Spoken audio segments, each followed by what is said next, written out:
Jonathan gives up his turn. While David was waiting for his turn to be king, there was another young man who most people thought was the next in line to be king, Jonathan. Do you remember what we said about how some nations pick leaders? Most of the time, the firstborn son of the king would be the king after his father died. That meant that in most people's minds, Jonathan would become the next king after Saul.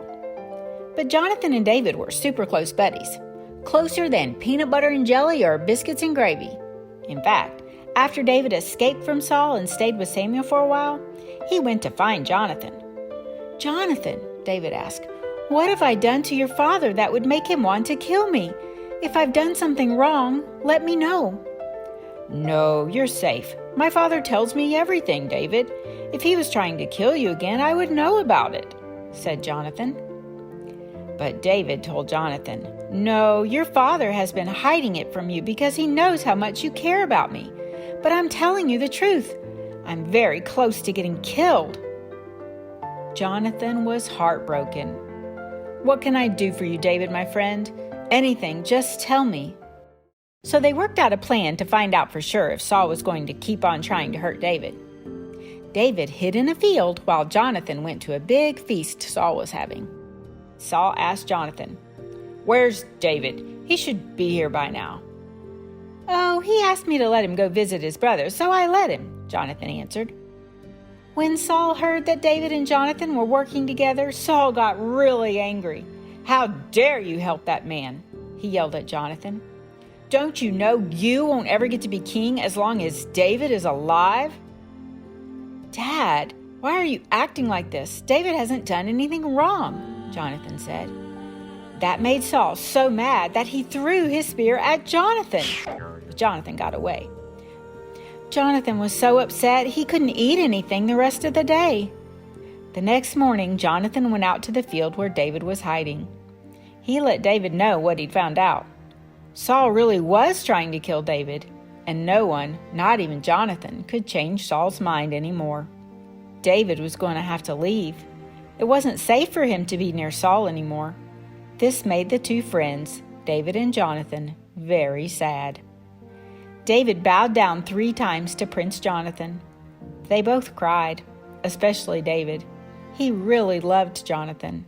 They were going to miss each other. "Go in peace, David," Jonathan told him. "God is watching us and sees that we are friends forever." Then David went away. He moved to different places, often hiding in the wilderness as Saul kept trying to find him.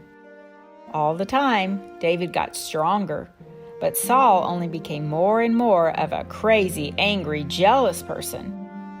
Jonathan realized that God was no longer with his father Saul, but God was with David, and David had been chosen as the next leader of the people. Jonathan realized that it wasn't going to be his turn to be king next after all. It was going to be David's turn next.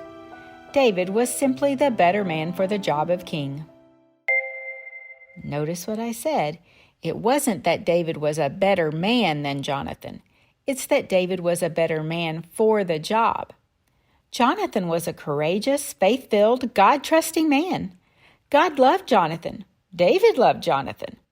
David being chosen to be the next king instead of Jonathan didn't have anything to do with how much Jonathan was loved. Jonathan could see clearly that David was the man God had chosen for the job, so Jonathan was ready to completely give up his turn. He was happy to. He loved his friend David more than his own life. So while David was still on the run, hiding out in the desert, Jonathan went and found David and encouraged him. "Don't be afraid," he said. "My father will never find you, and you will be the next king. I will put myself under your command. You will be first, and I will be your second in command." Jonathan wasn't just letting David have the next turn. Jonathan was giving up his turn completely.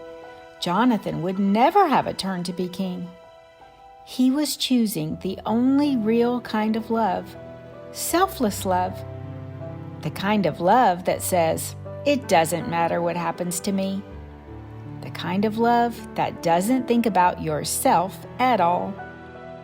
Jonathan knew that God had chosen David to be the next king, and Jonathan's job was to be the best friend and brother to David that he could. And he did that to the very end.